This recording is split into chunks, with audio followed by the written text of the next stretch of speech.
Ladies and gentlemen, please be aware that foul language is prevalent within the following production. Have a nice day.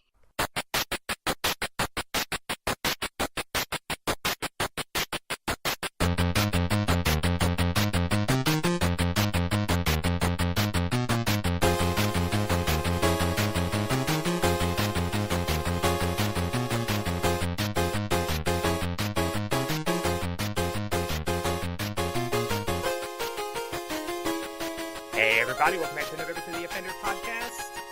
As always, I'm Kyle, joined by Evan. What do I do? He already said my name. Fuck! Can we start over? Shit! I mean, sitting next to me as always is Shane. Hi, and as usual, I'm sitting next to no one. That's right, but he's sitting on a new couch. This couch is very comfortable. Yeah, very comfortable new couch. It makes me want to talk like this all the whole time. Here I am on this very comfortable couch. Is it like some couch from like a late night lounge singer show or something? Yes. Actually, we just want to thank all the people who've been donating on the Offenders Podcast that allowed us to get this brand new couch. Whoa, people have been donating? No, it's my girlfriend's couch. Well, I was about to be like, well, fuck me. We just want to take a moment to say thanks to my girlfriend for donating her couch by moving into the house. That'll work. All right, guys, so we got a couple stories we're going to talk about today. Some are news stories, and others are personal events that we would like to discuss. Yes. And I would like to start off with a discussion of probably one of the greatest pieces of cinema. For those of you who have never heard of it, it's called The Room by Tommy Wiseau. And It has changed my life. Now, Evan, have you seen it? Yes. I think you said you have. Many times I have. Shane, have you seen it? Nope. Have you heard of it? I'm pretty sure I heard of it. I'll remember if you talk about it. Okay. So, and if at any point I am incorrect, Evan, you can correct me because I think you kind of know the backstory on it too. But Got it. Supposedly, this guy, Tommy Wiseau, he had this movie he wanted to film, and he had this script, and he got these actors, and they filmed it, and he felt it was basically his magnum opus, like the greatest piece of cinema ever created, and that it was just going to revolutionize everything. Yes. It turns out it's a fucking piece of shit. It is so horrible. Is this where the whole movie's in one hotel room? Or is that another one? No, Okay. no. It might as well be. But I could talk for hours just about seeing that movie because there's so much ridiculousness in it. But like the whole thing is that he got this filmed. I don't know how much it cost. It wasn't cheap, from what I understand. But things always were going on with the movie. Like at one point, one of the actors during the filming just quit. Like he realized how bad it was, so they replaced him with another actor who you've never seen halfway through the movies who just did his same lines, and they never explain anything. There's like all these really awkward sex scenes that supposedly the guy wanted to film all on the first day with the girl. And man, they have like the best mid-90s like R&B slow jams. Yes. Like just slow drums and a saxophone. And they're just like kissing all slow motion and the covers are rustling, but it's like you can tell they were trying to make it look like slow motion because they couldn't afford a camera to actually slow down the footage. Yeah. It was so great. But like, and the main character, who's also the guy who I think wrote and directed it, he has this really funny voice he talks with. I can't even do it. Didn't he? Yeah. Lisa, you tear me apart. It's almost a little bit Arnold Schwarzenegger, like with a hearing aid, I would say. Yeah, because he makes these weird noises too, and at one point during the movie, like a friend next to me made the Arnold noise because he does that. But so I've never seen it until last night. And a place here in Athens, actually, every last Friday of the month, they play it at the cinema, and it's like a bar too. So of course people are kind of drinking, but I think seeing it with this group of people made it 100 times better because it was like the Rocky Horror Picture Show. Now, if you've never seen Rocky Horror Picture Show with a group of people, like, there's little things that people do during the movie, like they throw, like during the wedding scene, they throw rice at the screen and stuff like that, and they yell certain things at certain points and people do stuff. Like whenever Janet walks on the screen, they yell "slut." Well, So like during The Room, people are doing the same thing because for some reason in this character's apartment, there's like a picture of a spoon, like just a spoon in the background. So whenever people see that, they have plastic spoons and they yell "spoon!" They just throw plastic spoons at the screen. Okay. that's great. And basically, people are just ridiculing this movie throughout it. It made it 100 times better. So that's like watching the Dungeons and Dragons movie. Oh. All Yeah, we which did I'm- was ridicule that movie from beginning to end and got the person behind us in trouble with his girlfriend. Yeah, we basically Mystery Science Theatered that movie the whole time.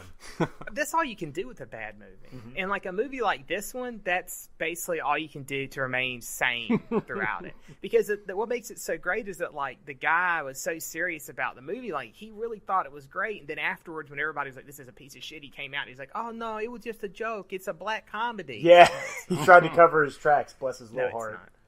So halfway through this movie, though, because as I said, this movie is being aired in a bar, or it's a theater that's got a bar in it.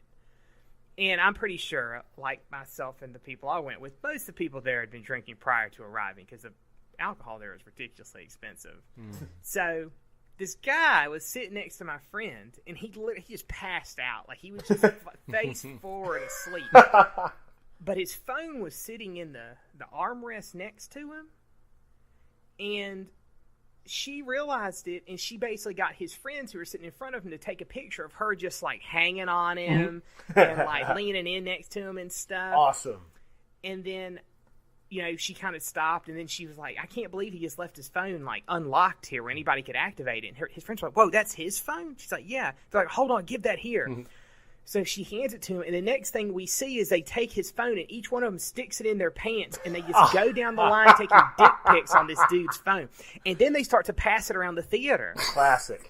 And they're just like, everybody just take fucked up pictures and put them on his phone. I was like, oh, okay, I'll just pass it along. I don't really need to take random dick pics on some dude's phone.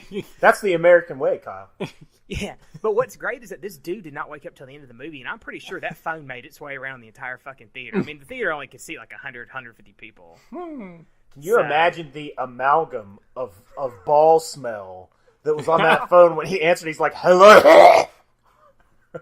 Hello? There's like 17 different varieties of nut sweat on his phone. Jeez. That's before he even looks at the pictures. He's just like... I mean, he would have been even better if they just like changed his background to like some kind of collage of dick pics that were on his phone. He wakes up and gets his phone. I gotta call home before I go back. And he opens it up and there's pictures on there. He's like, "You dicks!" "Hey, man." That's how I greets him. He gets a text message. "Hey, man." All right, guys, you've been dicking around long enough with this phone. So you gotta be a little more clever, because the dick pic, that's normal. What I did was when my buddy Frank left his laptop open at my friend Mike's house, he went to go to Burger King. So I was like, what can I do? I can't just put, like some ugly woman on there. That would be normal. So I was like, I'm going to find something extra special. So I found a picture, a manga anime style picture of two obese women like sunbathing on the surface of the moon with Gundams sneaking, like peeping Tom looks over a mountain. I remember that one picture. That one robot had this look on his face like dead ass. Yes. And Frank, he went through a gauntlet of emotions. Like he was just like, "I would you mother." It's like a little bit of everything that you could feel when you see that picture. But yeah, so that was my first experience with the Room, and based on the fact that they do this every last Friday, I was like, I got to go back. We should set up an offenders like live cast or something of that, and just all go up there and make fun of it. Oh man, Interview that's people. So good. Oh man, it was just like great because like people like there's the dude sitting behind us, like. It was obvious that he had seen this movie a lot. And at one point, because he would just call out things and he knew when stuff was coming and he could like explain things about like, he actually knew what the plot was supposed to be, which I had no fucking clue. But he would, at one point was like, "Oh yeah, I've seen this movie like 10 times." I'm like, God damn. It's like, I'm like, that's a little excessive because it's really bad. I mean, it's probably, fun the drunker or higher you are, I'm sure, but... I gotta admit, it's pretty fun to enjoy it sober. I mean, I was fairly sober. I'd had a few drinks, but I wasn't that blitzed. But, I enjoyed it. But being with that group and everybody just basically MST3K-ing it, that's what made it, I think, really good. Did people flip out when Mark showed up with his beard? Yeah, they cheered that. And then, whenever Danny would show, they'd be like, "Hey, Danny," and when he leave, like, "Bye, Danny." And then, if you realize, they always leave the fucking door open. Yeah. And they're always like, "Close the fucking door!" Everyone's just screaming at. And then when the mother shows up, the first time he shows up, somebody just screams, "She's got cancer!" And they just keep screaming because, it's just this random thing she says in one of the discussions is, "And I've got cancer," and she never talks about it again. Yeah, and she's completely non-emotional about it. It's the most flattest delivery of an intense emotional line ever. Yeah, and so whenever she shows up, everybody screams, "She's got cancer" at the top of their lungs. God. And then when they're always throwing that football around, whenever they throw the football, somebody catches it, they yell, "Sports! Sports! Sports!" That sounds awesome. It's pretty hilarious. It's one of those, like I said, have you ever seen Rocky Horror Picture Show with a group of people, at a theater? No, I made the mistake of watching that movie by myself.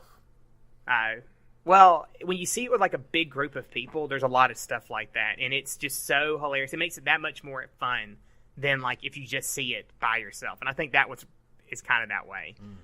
Especially on the theater, because at one point, the main character, he looks down at this weird angle. And so people who knew it was coming, they get up and they go stand at that edge of the screen. And when he looks down, he's like, "Oh, hi." And they're like, "Hi, Johnny." And they wave at him. It's just so fucking bizarre. That's great. It was pretty good. All right, then. So what do we want to talk about first, Evan? Well, before we get into it, just a little, we're going to talk about Gwar, but I wanted to say a couple things. Number one, recently, Odorous Urungus passed away. Gwar is a fucking amazing band. To anybody who might not know what Gwar is, Gwar is a group of aliens that were frozen in Antarctica for thousands of years until they were finally brought back to life by Sleazy P. Martini, who fed them cocaine, and then that led to them having sex with pretty much anything that they could find and trying to kill humanity, or impregnate it, depending on who you ask.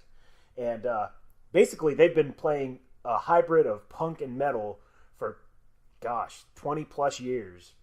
Well, Odorous, their singer, recently passed away. It was unfortunate. But that's going to lead into the story that's going to sprout from the story I'm about to tell you. So, I went and saw Gwar back, I think it was in 1998 at the Masquerade. And, yeah. For those of you who don't know, Gwar is notorious for their live stage shows. They have these outfits because they're really aliens. They're dressed up in these crazy rubber paper mache things. They have these giant things called world maggots, which eat celebrities. Britney Spears will get decapitated by it and it'll swallow her. Well, they have for instance, Odorous had this giant dick that was part of his outfit. He called it his cuttlefish, and it would shoot out miscellaneous fluids. Sometimes it was blood, sometimes it was urine, sometimes it was semen. And then they would have people that would get killed, and of course they would shoot out blood, and then they'd have monsters which would shoot out any other number of things. So as you can imagine, you walk out of that show a lot different than when you walked in. Well, knowing how the shows had gone, I said, I'm going to buy a White Gwar t-shirt so it will look extra cool. So we go, me and my buddies, and we're standing up front, and we got hit pretty much only by blood. So we're just standing there completely covered in just fake blood. White t-shirt covered in fake blood. So everything's great. The show was fucking awesome. All these people got eaten. They brought Ronald Reagan back from the dead and killed him again. It was intense. Well, after the show, we decided, hey, let's go get some frozen coffees at the Quick Trip. So we get out, or whatever the gas station was at the time. So we get out, we're driving home, we go into the gas station, and we kind of forget how we look because the show's over. We're just like, oh yeah, let's just go get some stacks. Well, we walk in, there's this Indian dude standing behind the register, and he sees these people completely covered in blood walking in, and he's like, oh my God, I know. I was like, no. This, we went to a concert. this is a real blood. He's like, oh my god. He put his hands in his face. Oh my god, I was so frightened. We had to explain to him what Guar was, and his face was just like confused and happy. He's like, they shoot things out of their penis? It was almost better than the concert itself. So just for, like, I will never forget his face when he just saw a bunch of, like, little teenagers covered in blood walking into his fucking... Oh, my mother told me to not come to America. They will kill you. I did not believe. Why did How I... old were you? I'm not going to make any jokes. That would be terrible. So, that being How said... old were you, Evan? God, that, like, 17? Okay. About 17, 18.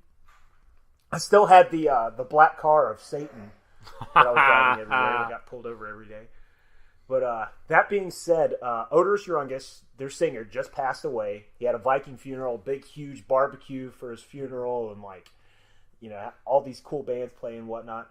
Well, cut to this year. New Mortal Kombat's coming out. Well, all the wonderful people in the world have decided, let's put Odorous Urungus, a slayer, a love maker, a man of many talents, into the new Mortal Kombat. And lo and behold, it spread like a wildfire in California. So now they've got like thousands of signatures on this petition to actually put Odorous Urungus in Mortal Kombat. Yeah, because it's not... They've done guest fighters in the past, and they... Like Freddy Krueger and... yeah, the guy from Evil Dead, Ash. Ash from Evil Dead. And some other people, too, I think. But, like, they haven't announced... Because they're still announcing normal characters for the game. Yeah. So, and I think people are trying to get it. And, I mean, truthfully, he really fits into the concept of Mortal Kombat. Yes. Yeah. Like, really well fits into the concept of Mortal Kombat. Him and Baraka and Shao Kahn could definitely hang out. Yeah. You don't even have to, like, think of move names. You just look through songs. Yeah, exactly. Ragnarok and roll. Exactly. They would actually have to, like, I guess, turn him down a little, because, like, otherwise, like, they'd probably get, like, an adult rating on the game Yeah. if they went, like, all out. So they'd actually have to turn him back a bit. You know, they probably couldn't have him have any giant cock attacks or anything. What? No I'll save those preschool for Battle prostitute Raper. or anything? Yeah. But what about fucking an animal? That was one of the best songs. I refuse That's to the spend only any more song of time. theirs I know. Like, he could his fatality could be the Salamanizer. That was one of their best songs from back in the day. Oh my god. Just imagine. They don't have to say it because everyone will know. All they have to do is he uses an animality on somebody to turn him into an animal, and then all of a sudden he just pulls out the guitar. It's like dun dun dun dun dun dun dun dun dun dun. Everybody would know. It would be amazing. Everybody would know. Oh my god. That's the opening melody to fucking an animal for all of those. of you who don't know. Like, here's his fatality. There's a song by them called Maggots, and it goes, maggots are falling like rain. So it could be like fatality. You could hit like up, up, down, high kick, and then all of a sudden maggots start falling and eating the person alive. Just like... Then they can have the big one come out and just finish them all. Yeah, the world maggot can come Yes. from the ground and eat. Let's talk to Ed Boon right now. We're like, dude, we've got this covered. Just put him in there. Yeah, it's like, from what I've seen of, like, clips already from that game, it looks ridiculous. Like, it's pretty brutal. The last one was pretty rough, too, but this one, some of the fatalities I've seen, I'm just like, Jesus Christ. It's like watching Hellraiser. Like after they stopped giving a shit about getting into the theaters, it's like, well, we could split the skull open 3 ways now because we don't have to appeal to an R rating. So now it's just like Mortal Kombat's like, let's take this knife and just cut somebody's ear off real slow and listen to them scream for 5 minutes and then pull their eyeball out and then just watch them bleed for 5 minutes. And then it's like, fatality. Yeah, there's like one I saw, I think it was Ermax, and he like rips their head off with telekinesis, and then he slams it down into like their chest cavity and then rips it out through their stomach. And I was just like, oh my, this is a little bit much. Man, Kyle just went George Takei on it. Yeah, I mean, I was just kind of like, I mean, it's a lot. It's over the top for sure. I noticed it too. I've noticed it as well.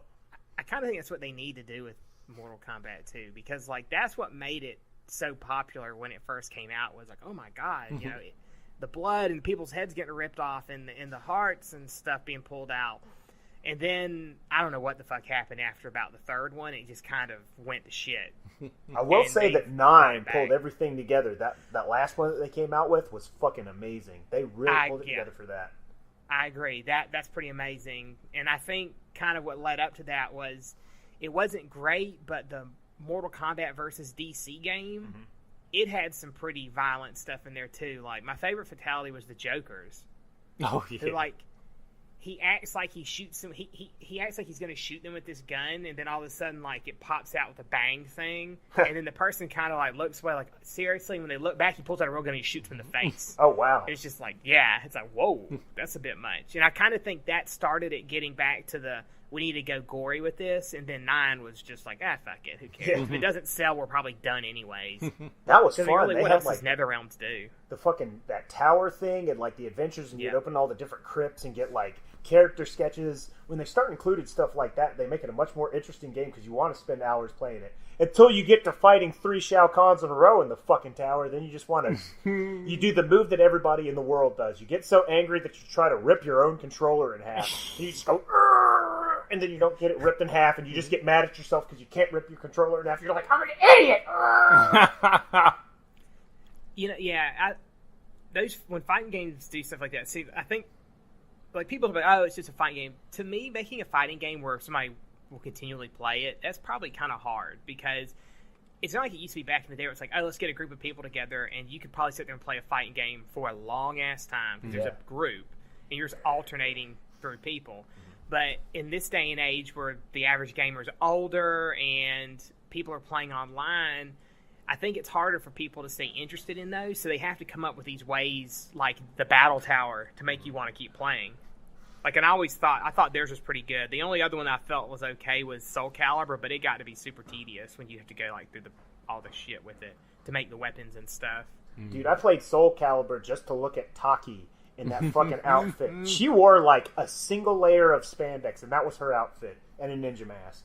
I remember we had an art book for Soul Calibur 2 or 3 when I worked at GameStop, and I remember flipping through it and just looking, and the art of Taki, she was, like, doing this, like, her arcing back her back, which, like, it was unnatural. Like, she would have been dead if she was doing it like this. And her breasts are sticking out, and, like, it was at an angle that, like, you could see her nipples, but her nipples were like a full inch sticking out on top of her breast through her costume. I was just like, why are her nipples so erect? This is weird. She really enjoys battle, is what it is. I was like, that must either that or like that material must just really get her going. Like, she's rubbing all on her chest and shit, and she just can't help it. Everything is a weapon, Kyle. Yeah. Everything. Bless her heart. Nipple magic. And I gotta say, dude, holy fuck, that was from that ninja movie, wasn't it? Yeah. Was it? Kunoichi. Lady Ninja. Yeah. Yeah. Fuck that movie. That was one of the first real, like, equal opportunity fan service ones, because I just remember the first time I played that game, I was like, awesome, hot ninja girl.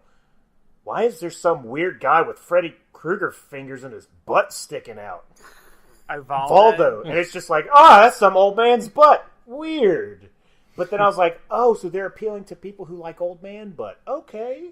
Fair enough. Like Tiger and Bunny when it's going through the thing and it's showing, and they're just right in the middle of showing all the chicks. Is like, boom! It just goes to that guy's crotch. Yeah.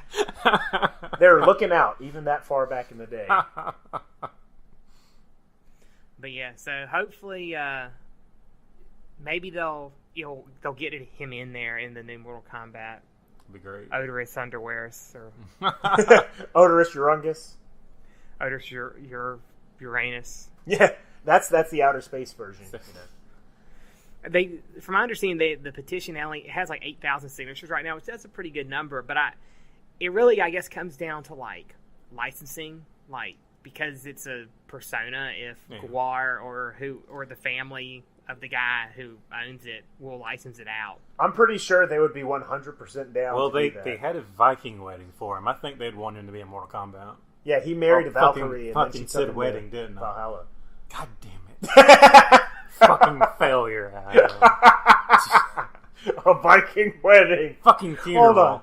Now we have to imagine what a Viking wedding is like. When you walk in the door, you have to, like, sword fight the Guardian. What was the name of the guy from the Thor movie who stood at the Bifrost at the Heimdall. You have to fight Heimdall to get in. And, like, you have to eat like 7 roasted chickens before you can meet the husband-to-be. Oh my god, this is amazing. You have to drink mead, so automatically I would be invited. God. You would be invited, but then they just call you a pussy because you wouldn't drink, and then you'd leave. Then I'd be like, fuck you guys, I know more about Iron Harrier than you do. They'd be like, what? And then I'd just walk past them. And then I would defeat somebody in a wrestling match, and I would powerbomb through the table, and they'd be like, he's okay.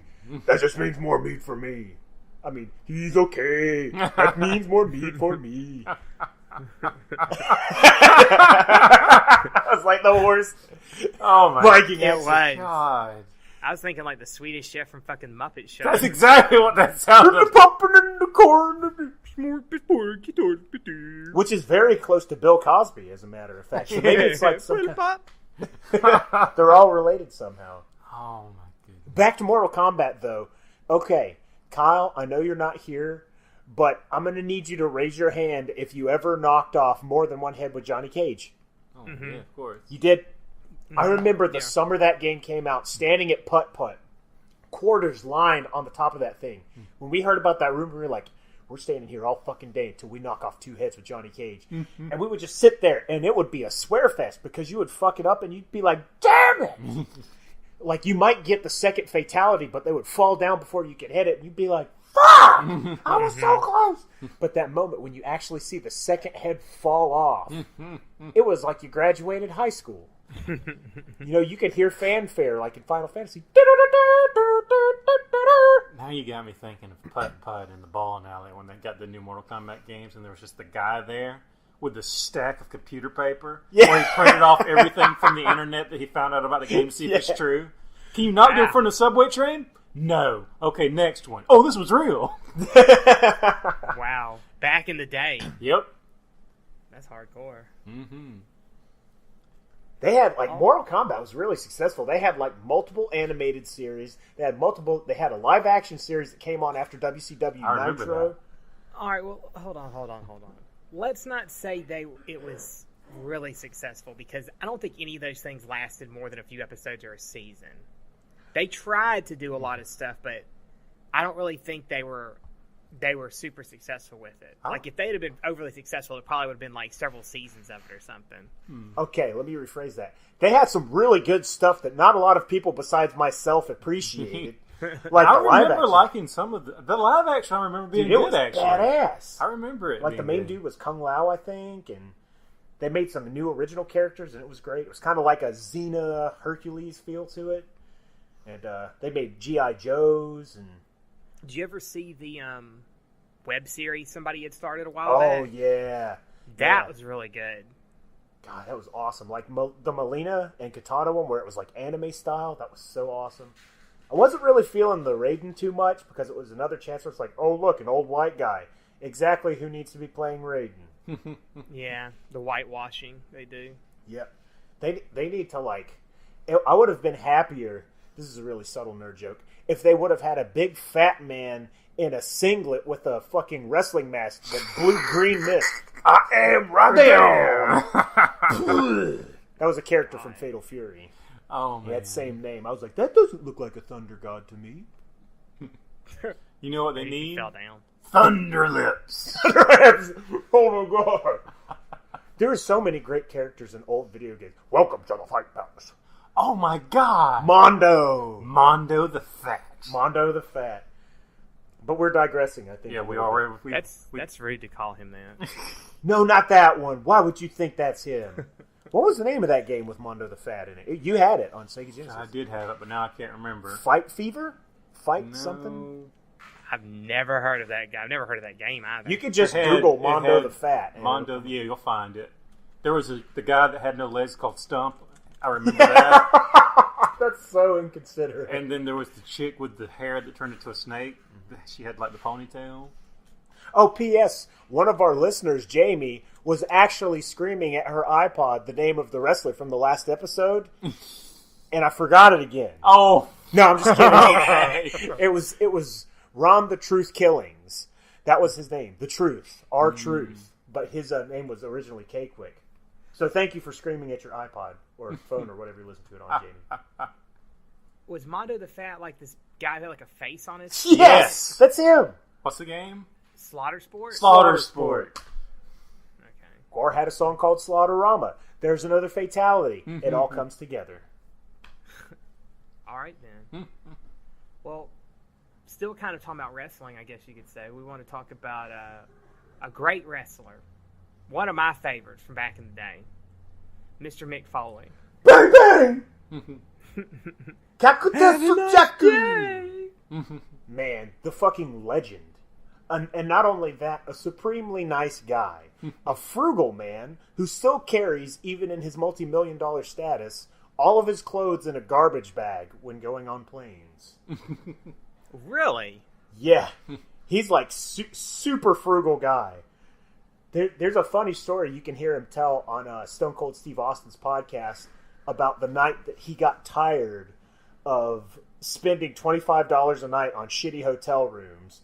And he has this amazing like moment of satori where he just comes together. But I don't remember which one. I think it's on the first one. But just look it up. It's a great story. Mick Foley is an amazing dude. Yeah. Like, he's done fairly well to transition from being like, oh, I'm a wrestler, into other things. Like, I think one of the first big things he did was years ago. I remember when he released his biography. Mm-hmm. I think it was called Have a Nice Day. Yeah. And Mick Foley's Good was the follow-up. And that was the follow-up, yeah. And I'll never forget reading Have a Nice Day. And it was written really well, and he had some pretty good jokes in there, especially at the expense of people like Al Snow. Yeah. They have, like, they're like us. Like, they just carry on jokes forever. Like, I'll never forget, like, in one of the chapters opens with him discussing how he basically almost missed a wrestling match because he was taking a dump. But he said, like, so there I am sitting on the owl taking a snow. It's like, nice. Okay. It's like he wrote this whole book just to fuck with Al Snow. That is amazing. He would throw him in, like, in promos and stuff. He'd be like, that's the worst thing I've seen since an Al Snow match. And everybody will be like, what? And then Al Snow will be backstage like, God damn it! Because, Al Snow, I don't really think he ever was super huge. Like, I think people knew who he was because he kind of came out there. Because wasn't he like carry on the styrofoam head? Yes. That was his WWE gimmick. He was in something called the Job Squad in ECW where their gimmick was losing, but they took pride in it. And he was like, he's a great wrestler. He's a trainer and a road agent right now. Yeah. That's the thing is, like, he's really good. Mm-hmm. But what do we want? Hey! What do we need? Hey! Yep. I remember that. But so, yeah, Mick Foley, you know, he's not really a wrestler anymore. He's done his books. He actually does comedy now. And the Santa Claus thing, lest we forget. Santa Claus thing. Yeah, he made a documentary on becoming Santa Claus. Because that was his thing for last year. He was, like, practicing to be in this Santa Claus championship where it's like, who is the best Santa Claus? So he had to find, like, the perfect seamstress to make, you know, 5-star outfit. And he had to get his beard dyed, you know, bleached white and all this other stuff. And he's like talking about sitting, you know, for all these hours in this chair, getting his beard just right. And, like, he took it for real. Like, he wanted to be Santa Claus in the mall. And, like, he would go around. But there's an entire documentary of it. It's called, like, Finding Santa or something on Netflix. Oh, I think I have heard of that. Yeah. I didn't know he was involved in that. Mm-hmm. But see, he's trying to, like, take another turn with his post-wrestling career. And he's trying to become, like, a professional eater, evidently. Yeah. And he basically went and did this hot wing contest in Philadelphia, the Wing Bowl. But he got disqualified for cheating. What did he do? Well, it turned out that he was hiding chicken wings in his fanny pack. My man. I will tell you, ladies and gentlemen, that's why I don't eat wings. They go right to my fanny as well. That's why he's here, ladies and gentlemen. Shane and Tipton, the one and only. But yeah, man, he was sneaking chicken wings into his fanny pack, so it made it look like he'd eaten more. Oh my God. So this to me brings up another thing about Mick Foley. You talk about like how he's frugal. evidently he has no fashion sense either because he still wears a fanny pack. Yes. Let me tell you an interesting story about that. I think it was around October, November, sometime in 2013. I follow him on Facebook because I love Mick Foley. He's one of the best guys ever. Mm-hmm. And for like a lot of those old school wrestlers are really great on social media. Like the Iron Sheik and him are both pretty fucking awesome. So he kept releasing these videos, and he'd be like, "Okay, everybody, I just want to let you know that coming soon, I've got a real important announcement I want to make, and more details are coming soon." So everybody's like, "Oh fuck, he's gonna retire." So he does this for like a month and a half, releasing these things. He's like, "I've been putting a lot of thought into this, and I'm just." Time for a real serious change. So we're like, fuck, he's really gonna do it. He's gonna retire. So like on the date that he says he releases the video, you're watching the video, he's like, I've been thinking a lot and I've decided it's finally time for me to bring back the fanny pack. He holds up, we're like, you motherfucker! For a month and a half we've been crying, thinking you were done with wrestling. The troll is strong in Mick Foley. Man, he's a genius.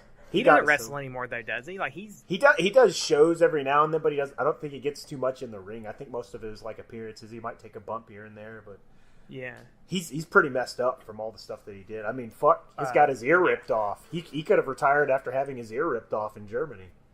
Yeah, you always see these matches, these like crazy, ridiculous things, and for me, majority of the ones that I can remember where it's like, oh my god, I can't believe this guy's still alive, it involved Mick Foley. The Hell in the Cell matches that he had with The Undertaker and fucking Triple H, Jesus Christ. The Undertaker one. Good God! His teeth are coming out of his nose. Yeah. Oh, yeah, I remember when his teeth come out of his nose. And he was laughing. He was like, with his fucking tooth hanging out of his nose. Where he got thrown off the top of where was it the... He got thrown through it. He got thrown through it, yeah. He got thrown through the cell. Mm-hmm. He got thrown off and then through. Yep. So ridiculous. But yeah, man, he's a cheater. He is. But see, the thing is that they knew he said he was going to do it. Yeah. And somewhere Ric Flair and Eddie Guerrero off in the Great Nether is so proud. Cheat to win. Yeah. Do what you got to do. Because he said, I will follow the wrestler's creed. Win if I can, lose if I must, but always cheat. Yeah. That's why he's one of the boys. One of the boys. Keeping the code, live by the code, protect the business. Oh my God. Here's something that you might not have noticed. I always pay attention to very small things, and they make me laugh way too hard. In wrestling, you have something called a fire. That's a term for your comeback, when you're building a fire, when you're fighting back. Every time, like, he's had his ass kicked and he starts to fight back, when he punches people, he says, JoJo! I guarantee you'll go back and watch a match after he gets beat up and he comes back, he goes, JoJo! JoJo! Every fucking time he says JoJo. And it makes me laugh. He's had a bizarre adventure. Of course he says JoJo. Yeah. That's why he doesn't have any fashion sense anymore. Oh, man. That's a whole nother discussion. Trying to explain to people what JoJo's Bizarre Adventure is, and then, like, then show them that picture I use on my Facebook page of, like, dressed in a Kill la Kill outfit. I was like, the funny thing is that outfit's not from the show. But he'd probably wear it in the show, because that's just the way they dress and do things in the show. They're quite foppish, to say the least. I read this review of the new JoJo's Bizarre Adventure, so he's talking about, like, why does my dad always walk in when I'm watching this show? I'm trying to explain to him I'm not gay. My dad is convinced I am because he sees this show every time I'm fucking watching it. And I have to explain to him that the guy with the cannoli on his head, no, he's not gay. And the guy who's, like, half dressed with earrings and stuff, no, he's not gay. He's like, I can't explain it. The guy who's making that weird noise with the cherry in his mouth, moving his tongue around, he's not gay either, is he? He's licking people's faces. That fucking noise. You just need to bring him in, like, for the Zawarudo. Be like, Dad, look, he's not gay. Look at that fucking bulldozer. But, like, Shane, we watched 1 or 2 episodes of it, didn't we? It was funny. Yeah, it was funny. It was really funny. The new series? Yeah. Stardust Crusaders or something like that? Mm-hmm. It's really good. I mean, like... It's funny. So, and they actually got approved to finish Stardust Crusaders. I don't know if they're going to do the next series, which is okay, because after that one, it's already what the fuck. It gets to the point where it's just like, all right, you guys just want money now. So they might not do any more after that. But yeah, so Mick Foley and JoJo. You know, the thing is that he wasn't even upset that he got caught cheating. Nope. It was a guilty work. as charged. He planned it. Yep. Almost guilty certain. as charged. Legacy shattered. Life in shambles. That's what he tweeted. He'll never be a professional eater now. But so even crazier though is that the guy who ended up winning this, he ate 444 chicken wings in 26 minutes. 444 chicken wings? Yeah. That's a lot of chicken Well, wings. 444 wings. I'm guessing it might have been just those little buffalo wings, maybe. That's still In a lot. 26 minutes. Yeah, that's absurd. I have trouble eating like 10 wings in 10 minutes. Did they have bones or no bones? No, they were bones, I'm Oh, pretty sure. okay. They've got to have like a technique where you like hold the drumstick a certain way and you just like put it in there and pull it out in one motion and just like Strip it like a suck chicken all wing. the Sure, meat like off. chicken wings. Yeah. I actually saw a video on YouTube once where a guy showed how to properly eat those kind of like buffalo chicken wings and to get all the meat off easily. So there's probably a way to do it that, like, if you're a professional, which that's weird to say, A professional chicken wing eater. That's a hell But of a job, man. He broke the previous record that was set last year by a woman. She had 440, so he barely topped it. Now I have this picture in my head of what you could do with professional eaters. So they're just in the phone book, right? And you're like, well, why would you need them in the phone book for? It's like, well, we cooked all this food, but no one showed up. We don't want it to go to waste. I can't eat it. I'd get fat. Don't worry.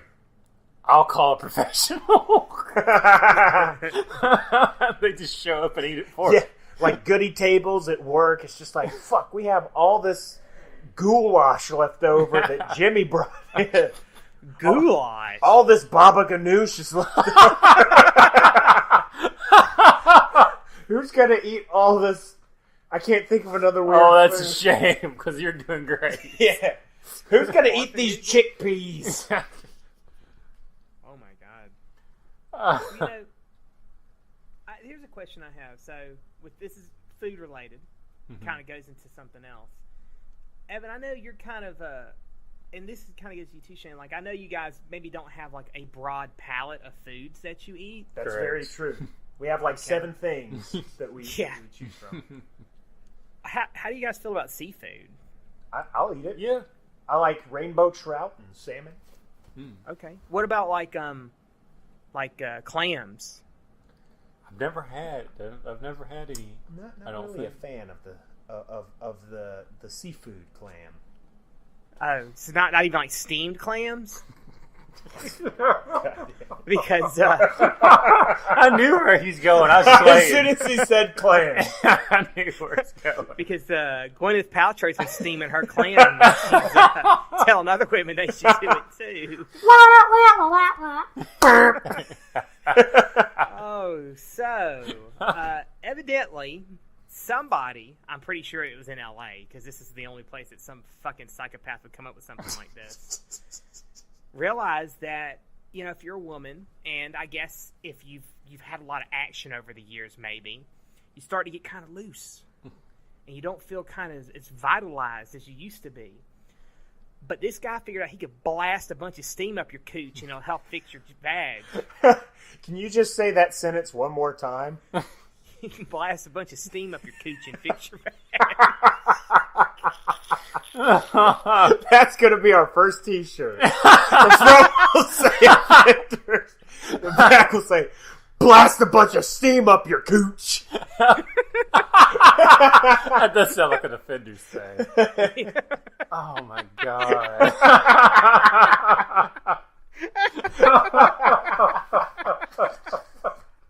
I shouldn't have drank all that water. I got to pee really fucking bad right now. I'm not going to be laughing this hard. So I'm sorry, I interrupted. Go ahead. But Gwyneth Paltrow described this as it's an energetic release, not just a steam douche that balances your female hormone level. If you're in LA, you have to do it. god. It's like sorcery for your vagina. Oh my I god. want to know who came up with that. Like, I don't know. Like they were just like, what's the latest thing going through the spas? Putting snails on your face and let them crawl around. Oh yeah. Well, that's already done. What are we gonna do? He's looking around the room and he sees this little thing. You know, on the info commercial, they have that little steam cleaner. You use it to clean your shirts and everything. He just looks over where he's cleaning his shirt earlier because he spilled something. It's like, cleans and disinfects. Wait a minute. Let's give this a try. Carol, come in here. What do you need? Get up on the table. I'll try something. It's time for me to blast a bunch of steam up your gooch. That sounds like a t-shirt. I'll do it. So he goes for it. She's like, this is like sorcery for my vagina. And it's like, that's a good tagline. We'll use that. Who's the first celebrity we can get up in here? I know. Gwyneth Paltrow. She'd do it. Snatch is looser than a fucking bowl of spaghetti. Bring her ass up Oh my god. here. The description of what happens is you sit on what is essentially a mini throne, and a combination of infrared and mugwort steam cleanses your uterus at all. Oh my Yes. Come and sit upon my steam throne to rejuvenate you. Behold the eternal mixture of mugwort and infrared. There's an article that's kind of just talking about it, and Gwyneth Paltrow, but then there's this woman who decided, like, she was going to go to a spa, and they had it, and she was like, I guess I'll give it a go, and her description of it is great. She just talks about how it's just so weird, and, like, it's just, like, this horrible experience she went through with this stuff being blasted in her crotch, and she talks about how it's, like, sorcery, like, from Harry Potter on her vagina, and all sorts of weird it's great. I'll link this interview on the Facebook page, or her blog post on the Facebook page. It's pretty good. I just figured out how we're going to pay for our next leather couch. The Offenders is going to open up their own vagina steam sorcery clinic, and we're going to call it Magina. Magina. A mage for vaginas. I get it. Yes, and other people will too. Right up their cooch. I can't believe you said cooch, man. Sorcery for your vagina. It's like Neville Longbottom busted out his wand and shot steam up the cooch. Oh my god. Oh, we have to do advertisements for it if we're going to open up our own. Okay. So here's how we'll start. We'll have to call in the Men's Warehouse guy. It's like, this is George Zitterman here with the Offender Spa. I'll make you come so hard steam will pour out of your vagina. I guarantee it. What was that from? It was like an internet post or something. Yes, it was wasn't a whole internet thing where they just kept doing it. I'm George Zimmerman from Men's Warehouse, and they just say About something. Ashley Simpson.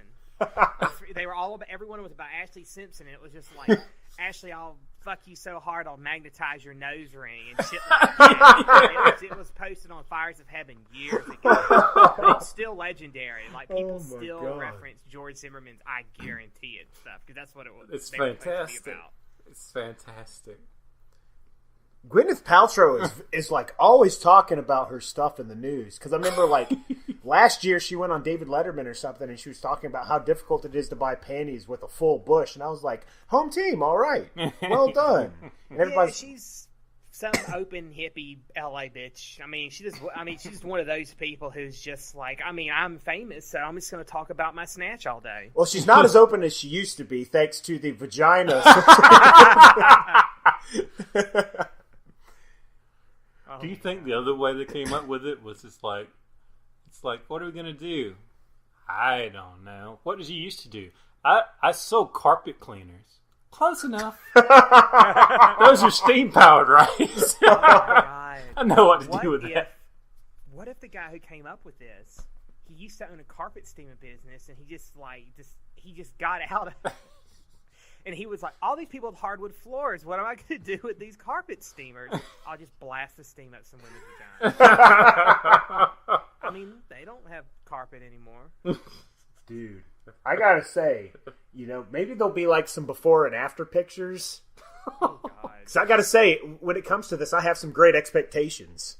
Oh my Gwyneth god. Paltrow was naked in Great Expectations. Which Kyle had to watch in college, surrounded by other people. Yeah. Which was amazing for all sorts of bad reasons. Because it was at a Baptist college. Oh, that's awesome. So there's actually it's $50 if you go to one of these spas to get this done, but evidently there's a do-it-yourself kit for $150, so you can just steam your vagina at home. That's the thing you want the temperature to be right for. What if, like, they fuck up the settings and all of a sudden they turn into, like, the fucking... Remember those little plastic rockets you'd fill up with the water? All of a sudden they fly off the goddamn couch into the ceiling. Alright, hold on. I gotta read this woman's description of how she first entered into this room to get this vagina steaming done, because it's very well written, okay? Okay. And it gives you an idea of, like, the horrors going on in her mind. Entering the vagina steaming room, I just don't know what else to call it. I'm faced with what looks like a Victorian police cell toilet situated over a steaming pot of Grandma's Kai Spice vagina tea. I hover over the hole in the seat just so, and then settle down so that the steam may rise into that which is most sacred. I cannot tell a lie. At first, it feels incredibly weird to have hot, wet air wafting into my cooch. She actually used the word cooch. Yes. My entire body tenses as I actively clench my vaginal muscles to protect myself from the invading shower of scorching steam. It would feel exactly like the poison fog from the Hunger Games arena, I think. First a burning heat and then convulsion after convulsion of electric pain. Why are you paying $50 for this? If only the people could see my face right now. Jesus fuckhole, that is... Ugh. She does say, though, at the end that it did, at the end of it, after 30 minutes of this, she had a distinct feeling of emptiness. Not in a scary way, but in a calming way. I feel good. That's because her soul had been boiled out. Wait a minute. Is that where women's souls are? Maybe that fucking exorcist was right in China. Oh, fuck! Way to bring it back around. Wow, yeah. He was right. Man. I'm just curious, so if any of you ladies out there, I think there's like 2 of you, maybe 3 who listen to the podcast. Yeah. Would you get a detoxifying vaginal steam? I mean, I'm just curious, because I'll tell you right now, if there's one for guys to blast steam up their dicks, I sure wouldn't get it. Oh, Yeah. geez. Yeah, I think I would avoid that. Right? Ugh. Oh, shit. Hey, man, I'm not into that. No, sir. Don't be a dick, man. Oh, well, I think we're done. Yeah. I don't even know what else to say. Well, you've already said shooting. I can't even say it again. Only $14.95. You can have your offenders steam up the cooch shirt. Yeah. Do not miss out. Blasting steam right up the cooch. I guarantee it. Oh, man. Well, I think, as I said, that's going to be it. So, until next time, I'm Kyle. I'm Evan. And I'm Steams.